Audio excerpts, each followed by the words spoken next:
va pas se mentir, on aimerait tous que notre partenaire, notre moitié ait ce petit FOMO. Petit FOMO pour nous, oui, ce fameux fear of missing you. Ce petit truc, le petit truc qui fait que quand tu n'es pas là, il se demande où tu es, qu'est-ce que tu fais, avec qui tu es, avec qui tu parles. Alors aujourd'hui, on va parler de comment semer la petite graine de FOMO en lui. Mais avec subtilité, humour, sans manipulation ni drama. Je suis Céline Célijol, je suis ta coach en relations sentimentales, en séduction et en sensualité. Et aujourd'hui, on va parler de cette fameuse graine, de ce fameux FOMO. Donc le premier conseil, c'est laisser l'art du mystère en un clin d'œil. Ah, c'est pas évident, hein. Laissez planer un petit mystère. Et je ne te parle pas de transformer en un ardent secret. Non, non, non. Je te parle plutôt d'éveiller sa curiosité. Quand il te demande comment s'est passée ta journée, ne lui fais pas le déroulé de ton plan de ta journée. Ça te permettra aussi de savoir s'il est curieux, de savoir ce que tu fais, comment tu te développes. Mais plutôt d'éveiller sa curiosité en lui disant tu feras un sourire, envie d'en savoir plus sur toi.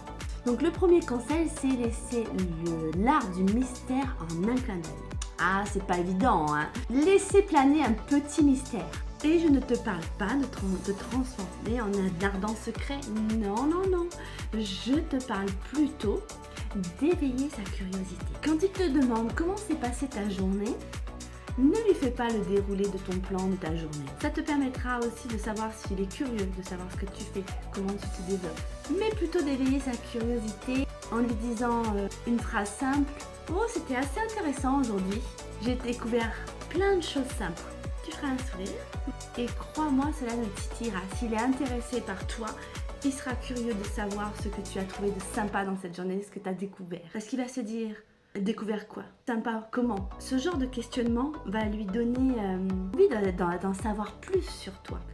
Le conseil numéro 2, on en a déjà parlé, tout le monde en parle, mais ça c'est vraiment à mettre en application. C'est sois bien occupé, mais naturellement. Ça veut dire, sois bien occupé naturellement, trouve-toi des activités. Montre-lui que sa vie ne tourne pas autour de lui. Sinon, certains hommes peuvent t'étouffer. En fait, ce que tu as envie, c'est d'avoir une vie pleine d'aventures, de découvertes, d'amusement. Être en couple, c'est de la joie, c'est de la positivité. Ce type-là, il doit te faire rire, il doit te faire épanouir, il doit te rendre joyeuse.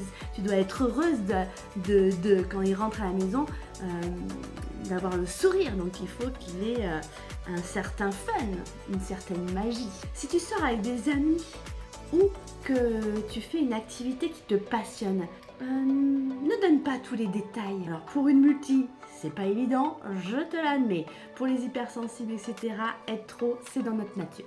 Mais ça s'apprend, et ça fait partie aussi de la communication, comment bien gérer une communication émotionnelle. Donc comment Le conseil numéro 2, on en a déjà parlé, tout le monde en parle, mais ça c'est vraiment à mettre en application. Montre-lui que sa vie ne tourne pas autour de lui. Parce que sinon certains hommes peuvent t'étouffer. Si tu es une personne autonome et qu'il est trop présent, donc montre-lui que ta vie ne tourne pas autour de lui. En fait, ce que tu as envie, c'est d'avoir une vie pleine d'aventures, de découvertes, d'amusement. Être en couple, c'est de la joie, c'est de la positivité. Ce type-là, il doit te faire rire, il doit te faire épanouir, il doit te rendre joyeuse. Tu dois être heureuse quand il rentre à la maison, d'avoir le sourire. Donc il faut qu'il ait un certain fun, une certaine magie. Alors, pour une multi, c'est pas évident, je te l'admets. Pour les hypersensibles, etc., être trop, c'est dans notre nature. Mais ça s'apprend.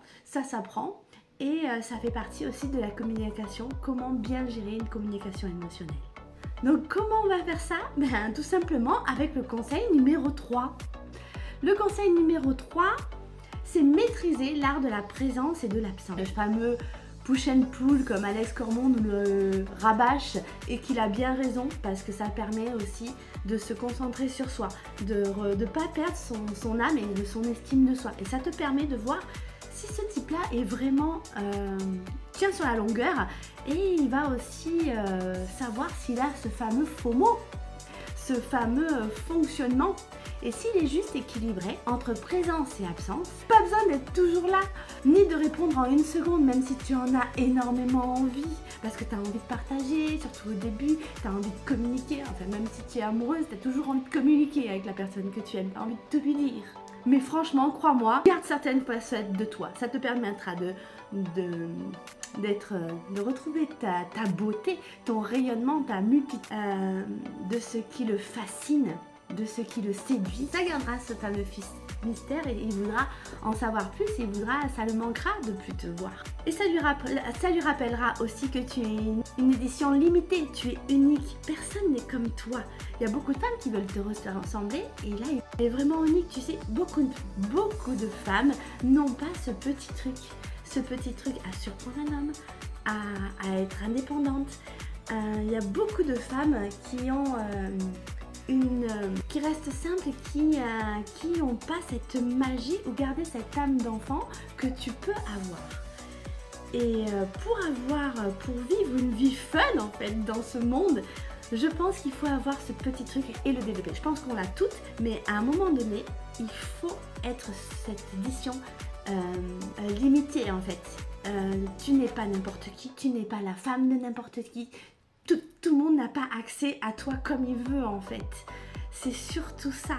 Et si c'est quelqu'un qui en vaut la peine, que tu as une bonne dose de fun, ça lui manquera. Parce qu'il cherchera ça chez une autre. T'inquiète pas qu'il reviendra. C'est une sorte de reconquête. Hein. Voilà, le fameux FOMO, en fait, c'est créer un sentiment chez lui qui le rende... c'est plus que le rendre jaloux. C'est comme si tu rentrais en lui. C'est lui montrer que tu es une pleine de vie, pleine de joie, de fun, et qu'il pourra découvrir plein de choses de toi. Si cette vidéo t'a inspiré, mets-moi un like, commente, partage. Si tu as ce fameux FOMO, eh ben, donne des conseils aux nanas qui en auraient besoin en commentaire, d'une manière légère et naturelle, bien sûr, ce n'est pas de la manipulation. En jouant sur le mystère et l'indépendance personnelle, ça permet de créer chez lui ce fameux FOMO. Donc si tu as besoin de conseils personnalisés, si tu n'arrives pas à libérer cette femme rayonnante que tu as envie d'être, pour déclencher chez cet homme qui te plaît ce fameux FOMO, que tu manques de communication, que tu ne sais pas quoi lui dire, comment lui dire. Beaucoup de femmes ne savent pas communiquer. Elles perdent toutes... comme si elles n'arrivaient plus à parler.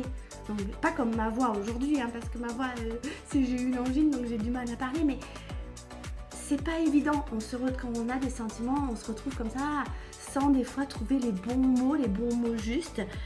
Et tout le monde n'a pas cette facilité de communication. Donc si tu as besoin de conseils, de suivi, je suis ta coach.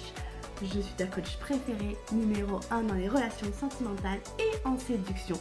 Donc je te laisse me contacter et je te dis à très vite dans cette minute coaching et charme.